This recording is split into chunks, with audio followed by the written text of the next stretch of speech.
یہاں پہ یہ سوال اٹھے گا کہ نبی علیہ الصلوۃ والسلام کی قبر پہ بنے گنبد کا کیا حکم ہے؟ پہلے تو یہ معلوم رہے کہ یہ گنبد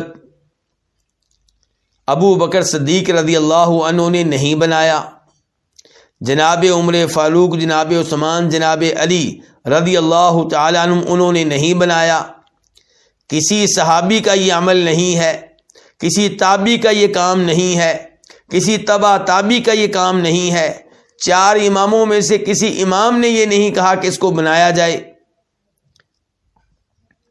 یہ کام کب ہوا ہے؟ 678 ہجری میں، 678 ہجری میں، یعنی کہ 7ویں ہجری میں نبی علیہ الصلوۃ والسلام کو دنیا سے گئے ہوئے جب 650 سال ہو چکے تھے تب یہ عمل ہوا ہے۔ اور آپ علیہ الصلوۃ والسلام نے فرمایا تھا کہ بہترین زمانہ میرے صحابہ کرام کا ہے، پھر تابعین کا، پھر تبع تابعین کا۔ یہ جو خیر کے 3 زمانے تھے، فضیلت کے 3 زمانے تھے، ان زمانوں میں یہ کام نہیں ہوا۔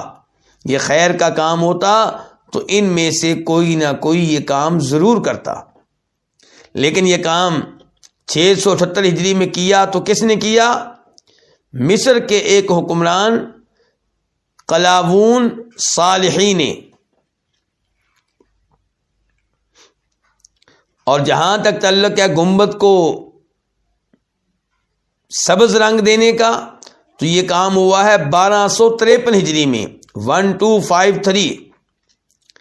اور آج دیکھیے کہ لوگ کیسے اعتقاد رکھتے ہیں گنبد کے ساتھ، اور کیسے اعتقاد رکھتے ہیں اس رنگ کے ساتھ،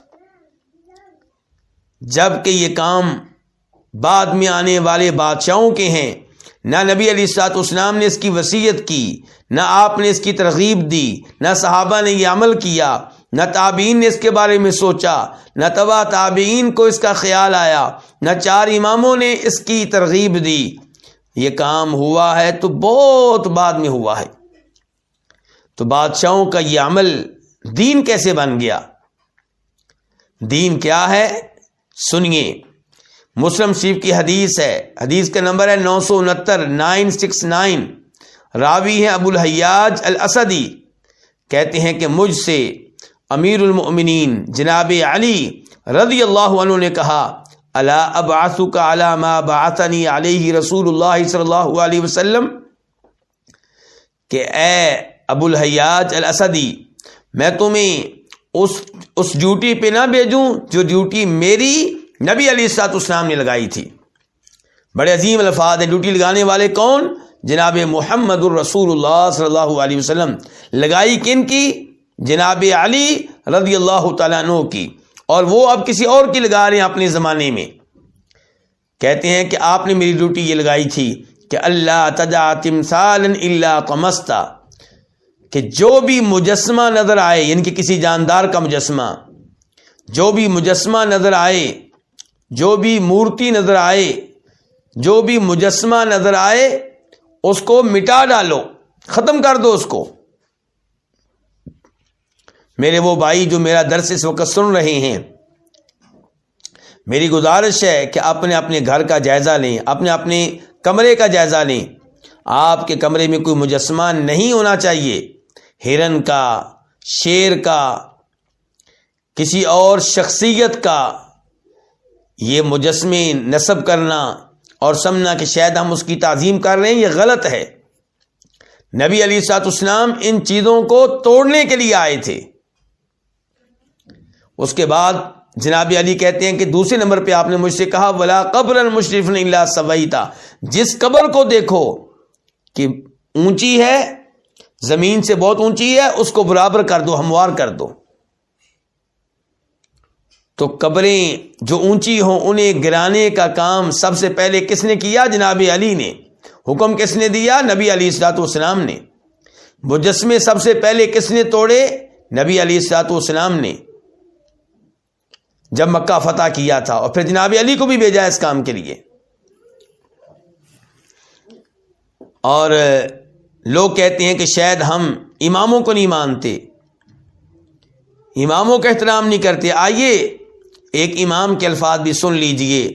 امام ترمذی اپنی حدیث کی کتاب میں کہتے ہیں قال الشافعی، کہ امام شافعی فرماتے ہیں اکرہ ان یرفع القبر الا بقدر ما نعرف انه قبر لکی لا یوقع ولا یجلس علیہ، کہ میں یہ پسند نہیں کرتا کہ قبر کو بلند کیا جائے، البتہ قبر اتنی بلند ہونی چاہیے کہ جس سے پتہ چلے کہ یہ قبر ہے، کیونکہ اگر معمولی سی بھی زمین سے اونچی نہیں ہوگی تو پھر لوگوں کو پتہ نہیں چلے گا کہ یہ قبر ہے۔ تو کہتے ہیں کہ معمولی سی اونچی ہونی چاہیے تاکہ کوئی اس قبر کو پہ بیٹھے نہیں اور کوئی اسے روندے نہیں۔ تو امام شافعی دیکھ لیں کیا عقیدہ رکھتے ہیں۔ اور ایک اور حدیث بھی سن لیں، مسلم شریف کی ہے، اس کا نمبر ہے 970 970، راوی ہیں جناب جابر رضی اللہ تعالی عنہ کہ نہا رسول اللہ صلی اللہ علیہ وسلم ان یجسس القبر، نبی علیہ الصلوۃ والسلام نے قبروں پہ چونا لگانے سے منع کیا ہے، وان یقعد علیہ، قبروں پہ بیٹھنے سے منع کیا ہے، وَأَن يُبْنَى عَلَيْهِ، قبر پہ کسی قسم کی عمارت بنانے سے، بلڈنگ بنانے سے، کمرہ بنانے سے آپ نے منع کیا ہے۔ یہ تعلیمات کس کی ہیں؟ نبی علیہ الصلوۃ والسلام کی۔